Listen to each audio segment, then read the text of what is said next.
So 50% of first marriages, 60% of second marriages, and 73% of third marriages end in divorce in the US. Those are 2022 statistics. Again, guilt tripping and gaslighting are forms of control. People wanting to control your behavior and control outcomes to work in their favor. If you're struggling in a relationship, it's okay to go to resources. Talk to a therapist, talk to a professional. Are you feeling stuck, lost, tired, or uninspired? We've all been there, including myself. I'm Coach Des, mindset motivator and lifestyle entrepreneur. I'm here to tell you that the best, unapologetic, and limitless version of yourself is yet to come. The Born Unbreakable podcast is here to inspire just that. With motivating guests from all different walks of life and around the world, their stories will empower you to unlock abundance and your unbreakable spirit. Do you need accountability? Reach out to me for a free consultation of how I can support you in reaching your maximum potential. Hey everyone, it is Coach Des here, host of the Born Unbreakable podcast, and I am launching Born a Boss Babe 90-day transformational program starting in August. And I'm looking for 18 to 24-year-old young, confident women who are ready to step up and excel in life. What is the biggest difference of somebody like an Oprah or a LeBron James? It's having that mentorship and coaching. So if you're ready to supercharge your life, hit me up, des@bornunbreakable.com for more details. Welcome back to the Born Unbreakable podcast. We're here for episode 105. We are just jamming through this summer. It's August. It's awesome. I hope you're having a great summer. I know I sure am. I know you heard on the last episode that I am working on Born Unbreakable, the book. What? So excited. The Author Accelerator program that I'm in launches next week. So I will keep you updated on that journey. Obviously, you saw me get coached on that topic. It's a very vulnerable space for me, but I'm excited to grow and develop as I pursue this goal of mine. What else is happening? I watched the movie Easter Sunday today. My fellow Filipinos out there, our good old boy Joe Coy made his debut in a movie with some other awesome Filipino legends like Lou Diamond Phillips and Tia Carrere. So I have to say that on a scale of 1 to 10, I would probably give the movie like a 5. I love the idea of making something and putting more of our Filipino culture out there. I thought, obviously the food references and the kind of how we grow up, some of our traditions and things like that were really cool to see. I think it's always awesome in cultural movies for people to learn a little bit more so that they can connect better with a culture. But the storyline was a little bit cheesy. I think it could have been better, but I'm excited to see more of what Joe Coy does. I love his comedy. I love all of his specials on Netflix, and he's just a cool guy, a funny guy. So I think in support of him, check it out and you can be the judge yourself. There are some moments in there. Tiffany Haddish is in there. She's pretty hilarious. So anyhow, I did do that. So that was fun. Today, I am going to charter the waters of relationships and talking about relationship red flags. Relationship red flags. What inspired me for this episode? Well, for one of the biggest things that I coach people on and find myself in conversations about, even informally, our relationships. And they can be challenging. So, what I want to do today is talk about some statistics that are out there. I'm talking specifically about romantic relationships, but I will say, as you listen to this episode and I call out red flags, know that these are things that are applicable to other kinds of relationships. These things can show up in friendships and non-romantic relationships too. So be vigilant about these things. And of course, because this show is about action, I'm going to recommend things to you as resources and places that you can go. If you are in a relationship right now where you feel challenged, if you know someone who is, and it's all about raising our awareness so we can make better decisions and create, build, harm, and thrive in better, healthier relationships. But that comes with experience, time, maturity, all of that stuff. If we had all of the golden information, right, we would not make mistakes. But life is this funny thing, and relationships are a space that is gray, not black and white. So a lot of the learning comes from making mistakes because, as they say, love can be blind. And all of a sudden, when you're in, the rosy colored glasses, you're not quite seeing things that don't become apparent until you step away from something that's unhealthy or potentially even toxic. So let me share some interesting statistics with you, and then we'll get into red flags. Things to pay attention to, for yourself and the people around you that you care about, right? Because we're in community together. So we've got to look out for each other and our friends and loved ones. So according to worldpopulationreview.com, I'm going to start with the US because that is where I host this podcast from, Las Vegas, Nevada. In the US, about 50% of married couples divorce, and the US has the sixth highest divorce rate in the world. Interestingly, 60% of second marriages end in divorce, and 73% of third marriages end in divorce. So 50% of first marriages, 60% of second marriages, and 73% of third marriages end in divorce in the US. Those are 2022 statistics. Wow. A Psychology Today article. This was from a few years ago, 2019. The article shared this is from a world perspective now, that divorce rates around the world have more than doubled. So I can only imagine, as the years have progressed, what those numbers look like at this very minute. The point of sharing this is to say that relationships are not easy. And I don't think that anybody, I know I certainly didn't, gets into a relationship, and especially something like a marriage, to get divorced. That's not a goal that somebody usually sets, right? Like, hey, let's do this really big, huge time commitment, life changing, monumental decision for it to turn to shit later. Yeah, nobody ever signed up for that on purpose and intentionally.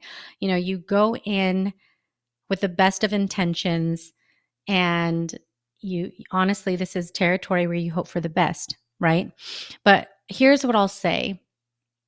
Don't be discouraged. This is not an episode that's meant to discourage you and be afraid of relationships. It is meant to build your awareness so that if you are in a relationship, you can make it the healthiest, happiest relationship it can be. If you're not in a relationship, you can build your own confidence and toolkit so that when you are in one, when you find one, you know what to look for, what to avoid, and what to nurture. but you have to know the bad and the ugly if you want to achieve the good and the wonderful. And it's not all roses and rainbows. And we shouldn't use social media as the rubric or the indicator of success, right? Like, know that people are not always showing you what their best foot forward, or not always showing you the dark side, rather, of relationships. They're showing you the glitz and the glamour, and then all of a sudden you just hear some announcement that people are breaking up or getting a divorce, splitting up, right? So,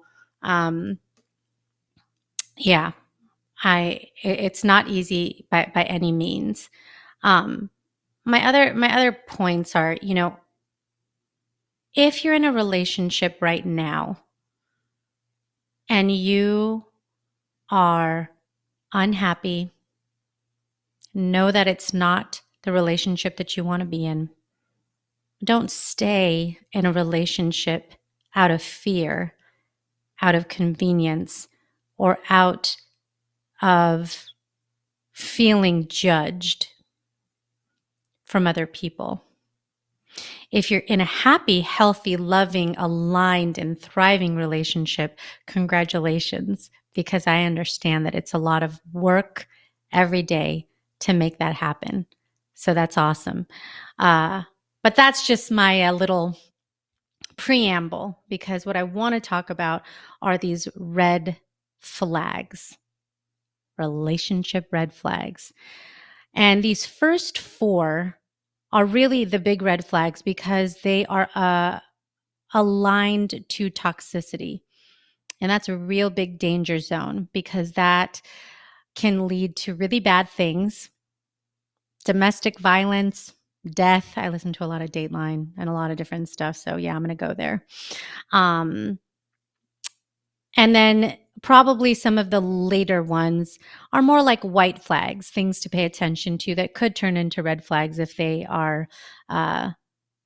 last a little too long. So let's start with number one.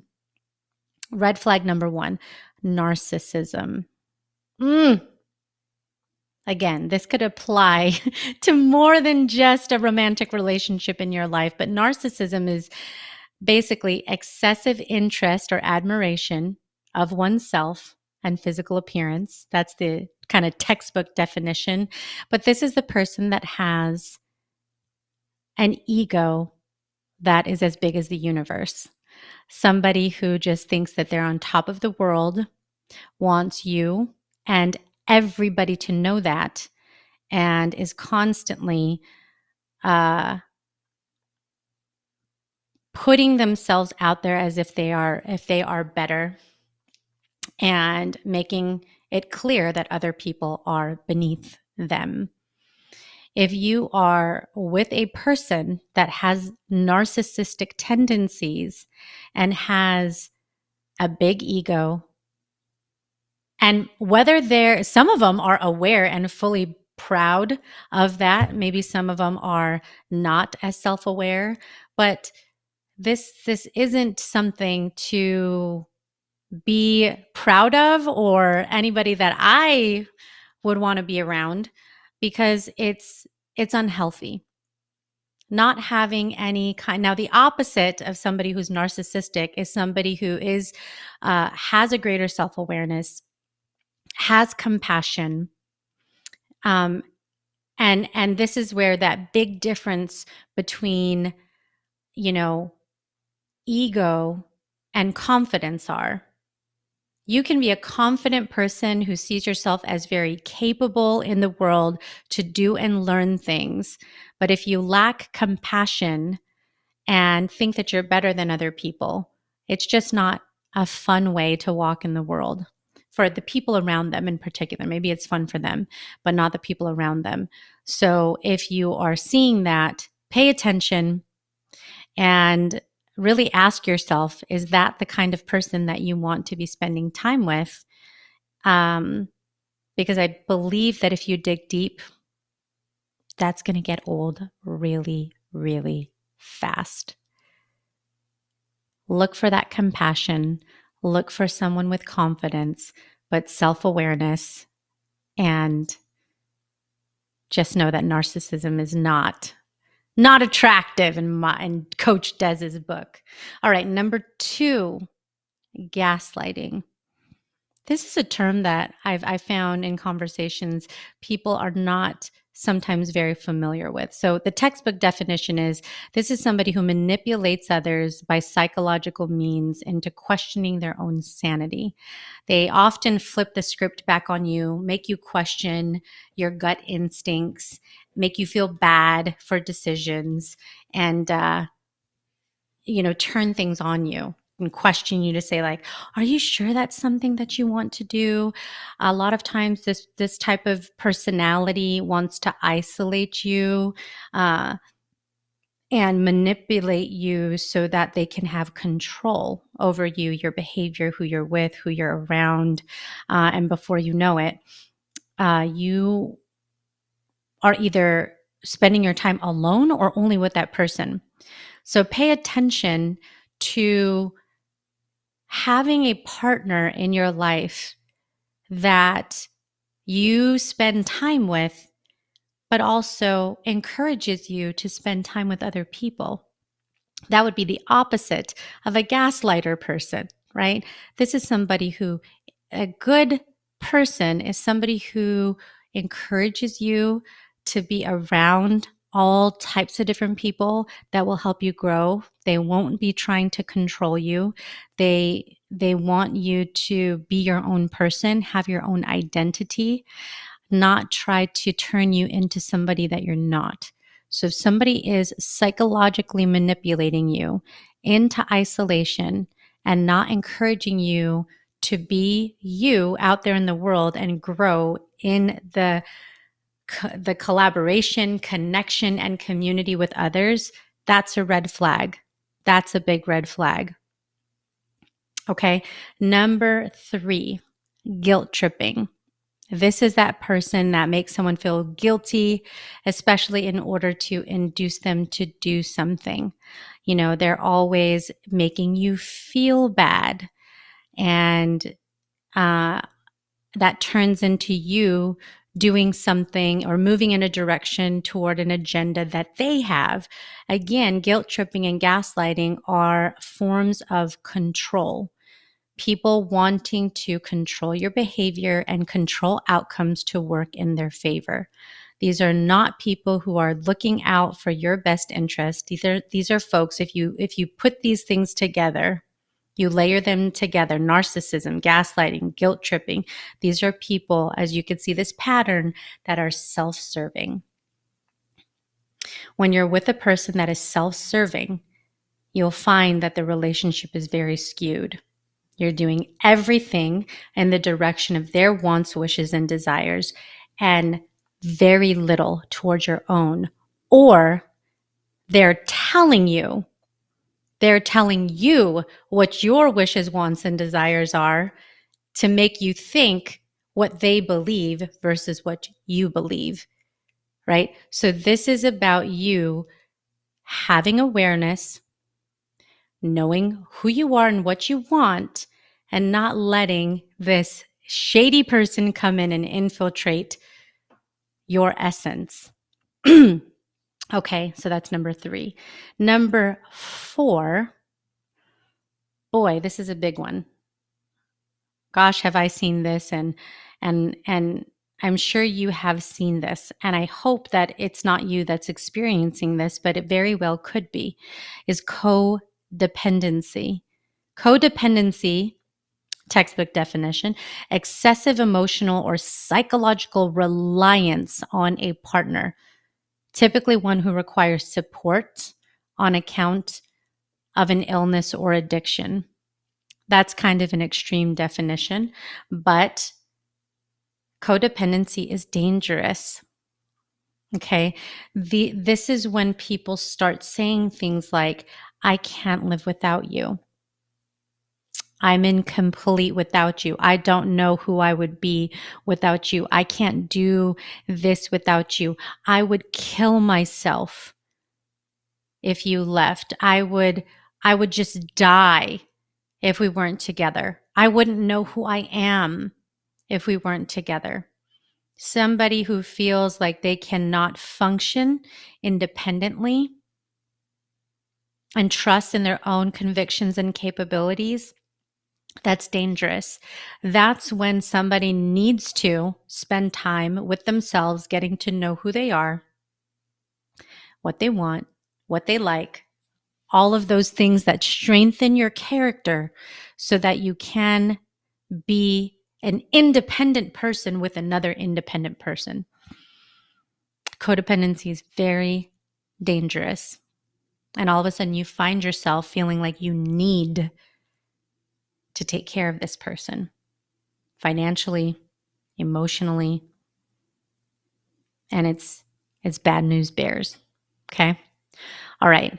So these next couple, not necessarily your major red flags or huge relation to toxicity. I would call these white flags something to pay attention to. Because again, if these are things that sustain year over year, then you should start to get worried. All right. So this would be number 5, white flag. But on the list, this is number 5, complacency. What do I mean by complacency? Okay, this is a person who stays doing the same things, being very satisfied with middle of the road mediocrity, not interested in growth, not interested in learning new things and pursuing those new and interesting things with you. They're stuck in their old ways and are not interested in learning or doing anything different. Now, this is not to say, somebody who's a traditionalist and, wants to carry on. This is not to be confused with somebody who, likes doing certain things and has a certain way. This is more in relation to growth, right? My personal philosophy, this is Coach Des talking here, is that you shouldn't be the same person as if, when you're 30, you shouldn't be the same person you were when you were 20. When you're 40, you shouldn't be the same person you were when you were 30, because if you're learning and growing from your mistakes and your experiences, then you evolve to be better and want to learn and grow. If you are somebody that's learning and growing and you're with somebody who is behind you, it's going to become very easy to get disconnected and totally be moving in different directions, right? So watch out for that complacency. Make sure that you're having communication with your partner to talk about what your personal goals are individually and what your goals are together in your relationship, so you can have a true north. So you have that North Star that you're revisiting.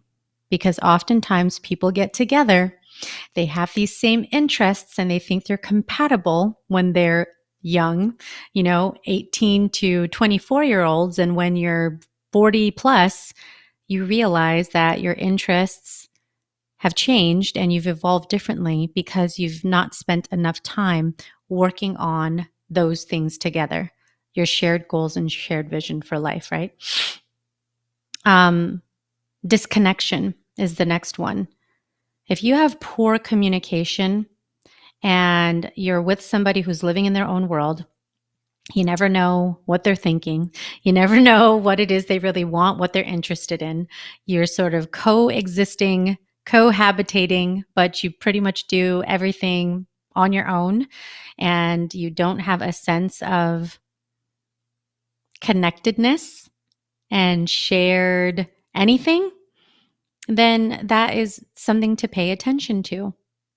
Maybe you've gotten to a point when it's better off to be friends because you're just coexisting together and not really working on your life together. You're more doing things apart. And, the longer that kind of relationship exists, the more you should address the conversation. And I think a lot of relationships, people just hang out and never speak up.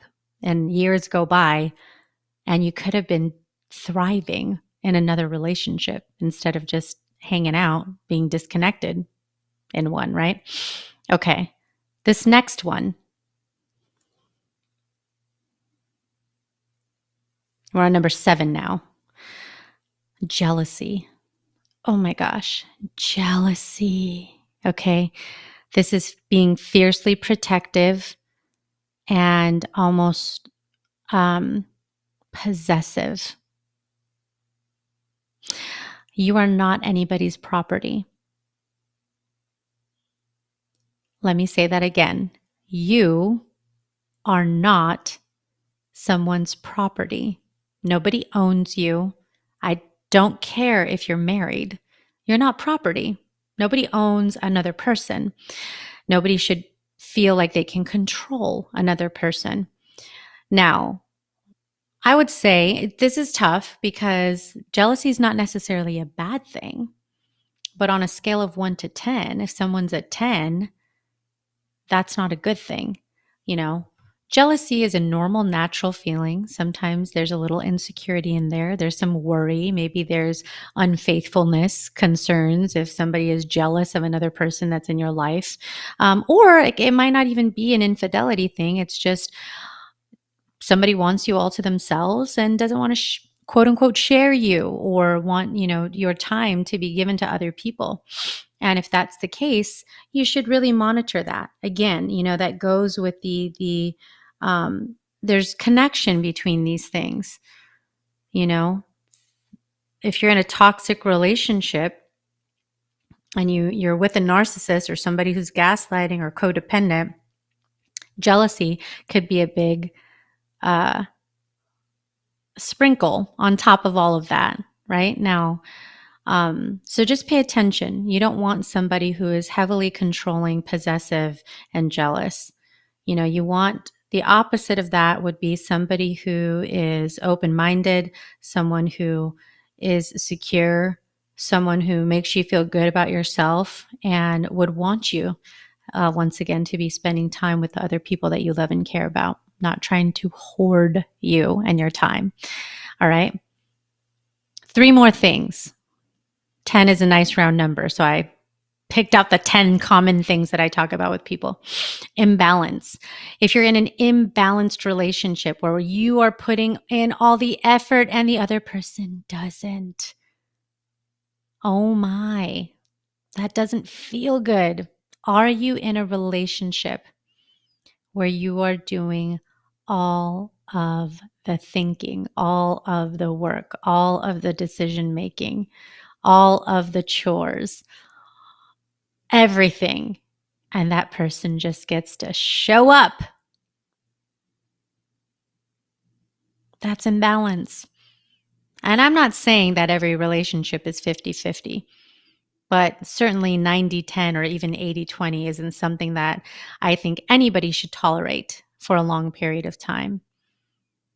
If you are putting in your time, energy, effort, love, attention, you should be with a person that's doing just as much. All right. Again, if they're complacent, they're with you for convenience, they're just showing up, they're used to you doing all the work, that's not healthy. Not healthy. It might be okay for a little while because maybe you're a person that is a giver. You're a nice person. You're a good human being. Be with somebody who is too. Be with somebody who is too. That's the bottom line. All right, let's keep going. Let's keep going. Number 9, misalignment. Okay, this goes back to goals and vision. So if you're in, okay, this, I'm going to say this to the single person and anybody who is in a relationship. If you're single, okay, think about your goals and the kind of goals that you would want to share with somebody that you're with. Go in communicating that information so you know from the beginning if there's alignment and if you can move forward with this person who respects your individual goals, you respect theirs, and you have common things that you want to accomplish together. There is alignment there. You see the same kind of future. These are those things where, one person wants kids, the other one doesn't. Well, you'll probably figure out really fast, and that's probably, as nice as you and wonderful you both are, that's probably not going to work out when you truly want different things, despite being great people. You're not necessarily great people together, right? So there's a lot of things that you have to take time to find compatibility. And I think that's, more difficult to do. It's easy to figure out if there's a spark. It's easy to figure out that attraction, but your compatibility can be difficult because it takes time to understand those things. It takes time to understand if you think about finances the same, if you think about fun the same way. You don't have to be exactly the same person. You want to be able to have differences and have uniqueness, but there should be things, the major buckets of how you want to live your life, your lifestyle, that person shares with you. If you lack alignment, and think about all those important categories, because it will make a difference over time. If you compromise what you shouldn't, it will catch up to you. Think of what's important to you right now. Again, whether you are single or you are in a relationship, you should always be doing this gut check. Spiritually, your sex life, your finances, your level of activeness, if you're a person that loves the outdoors and traveling, would you want to have somebody that is interested in those things too, or somebody who wants to stay home all the time? That's their favorite thing to do. Again, this one is difficult, and that's why I call it a white flag, because this is one where we all have different thresholds, but there is a price of admission. In every relationship, there is a price of admission. Things that you have to accept about a person that may be a little bit less than ideal of what you want, but some price tags are too big to pay. And you might not think that in the beginning, but it starts feeling really expensive if you're misaligned. All right, the last thing, insecurity. Insecurity. That's something that somebody has to work on their own. If somebody is insecure and lacks confidence, as much as you want to be that person that feels like you can instill that in someone, it's a journey that somebody needs to go on. And again, I call it a white flag. Doesn't mean that it's a deal breaker. You can't be with this person, but it is going to be something to think about over time. Sometimes it does take time to build up confidence. It takes experience, it takes maturity, and it takes community to build that up. It's not a bad thing. We all have moments, right, where our confidence feels a bit shattered. But this is one of those things where if you're with somebody who's insecure, it's going to be tough in the long haul. So, having a relationship where you share the same values is important. And these are things that you should be talking about from the beginning. Once again, pay attention. Take time to date. before you jump in and make a big commitment that you do too soon, too fast. You know, I shared with you those divorce statistics. Those are real.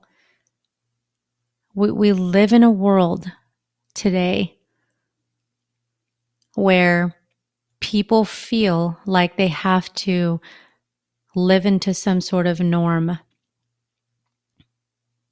that if you don't accomplish this thing called commitment or marriage, that somehow you're not a part of the in crowd.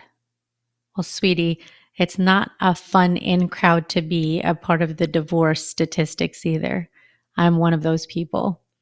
And I don't regret for 1 second those commitments I made, but I do wish I spent more time thinking through a lot of the things that I'm talking about, before jumping into commitment.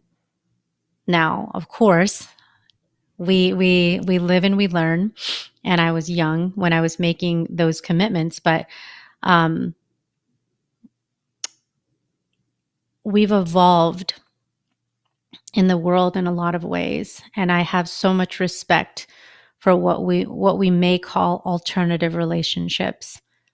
I personally live my own life that way. After all of the experiences that I have, I don't believe in monogamy. That's me. That's Coach Des. That is the kind of relationship that I have and want to live. That works for me. That's not everyone. Certainly that's not everyone. But just know that you don't have to live according to what the status quo is. Take your time to find a partner who is truly aligned with you. And it's okay to find your own version of what commitment looks like, even if it isn't marriage. And if it is, then great. But just this episode is just intended to put things out there that are real and common, and for us to just have more vigilance around. It's inevitable. We're going to live a life full of relationships. So if we already know that relationships are inevitable, then why not put the effort in to making sure they're the happiest and healthiest ones that we can choose? Focus on you first, having confidence in the things that you want, and then being incredibly honest with the person that you find so you can have great alignment with that person that's fortunate enough to call themselves your partner. Okay. Whew. I could really talk about this topic forever, but I just want to say a couple more things in closing. If you're struggling in a relationship, it's okay to go to resources. Talk to a therapist, talk to a professional. Reach out to me if you feel comfortable enough to reach out, des@bornunbreakable.com. I also know a lot of people in this space who are relationship experts. I want to give a plug out to my friend Kelly Kalia, or Cal. She has put together an amazing course that can help so many people. She is phenomenal. So first, let me start with follow Cal on Instagram. She is KEL_CAL_. She has a podcast called Dear Dumb Bitch. She is funny. She is raw. She is real. She has an incredible story about leaving a toxic relationship and has made it her life's purpose to share everything that she's learned to keep people from being in a toxic relationship, but more importantly, if you have gone through that, to heal from it. And her program is Your Guide to Heal from Toxic Relationships. It's a 12-week hybrid course that includes mentoring. She's actually hosting a masterclass tomorrow, August 8th. So go check out her Instagram so you can find out how to join that masterclass. If you get into her program, she offers 15 plus video trainings, weekly action steps, one-on-one support, a workbook, a journaling guide, a library of somatic healing practices, and must-have resources. Again, somebody who's devoted her life to doing this and doing it really, really well. Don't be afraid to ask for help. Relationships can be complicated. None of us have all the answers. Even those of us who have weathered the storm and have studied and have done the work, this is something that all of us will be doing the work every day. But why not do it informed, aware, conscious, intentionally? I hope and wish for you that you are either going to find that relationship for you that is awesome and meaningful and wonderful, or you're in one now. And if you're not, don't be afraid. Again, don't stay in a relationship out of convenience. Don't stay in one because you're afraid to be alone, because it's all you've known. I've been there. Trust me. It's worth getting out there and becoming the best version of you so that you can show up in the next relationship a better person. Thank you for tuning in. I appreciate it. The next episode is me getting coached again by Tracy Plushcourt, life coach. It's a new series that I've added to my show for the next couple of weeks. I appreciate you being on the journey with me. Remember that you are your only limit, so take action today. Thanks for tuning in, and I'll see you next time. Oh, by the way, don't forget to follow and subscribe. Share this episode with somebody who may need to hear it. All right, now I can say, see you next time.